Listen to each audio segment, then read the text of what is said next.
Hello mga friends! Welcome to another video. Update muli tayo magkano ang ating palitan, real to peso. Para sa mga kababayan natin na nagtatanong at nag-aabang kung magkano nga ba ang ating update exchange rate. Siyempre mga friends, through STC pa rin po ito. Magkakaiba po ang palitan ng bawat bangko. At ang purpose naman ng video na ito is para magkaroon kayo ng idea kung magkano ang ating update exchange rate ngayong araw ng Martes, January 21, 2025.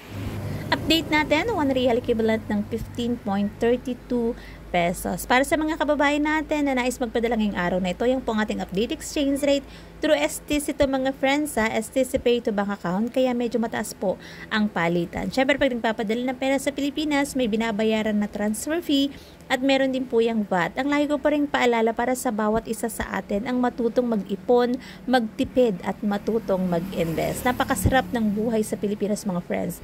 Especially para sa mga kababayan nating nais ng mag-for good. Lagi kong pinapaalala ang pag-iipon kasi napakahirap ng buhay sa Pilipinas kapag wala kang pagkakakitaan. Masarap mamuhay sa Pilipinas kasi kasama natin ang ating pamilya. Pero napakahirap ng buhay dito kung wala kang hanap buhay, wala kang income, walang pagkakakitaan. Kaya habang may panahon pa, malakas pa ang katawan, may kinikita ka pa, matutong mag-ipon para sa iyong sarili at para sa iyong kinabukasan. So that's it for today's video mga friends. Thank you for watching and see you on my next update. God bless everyone. Much love.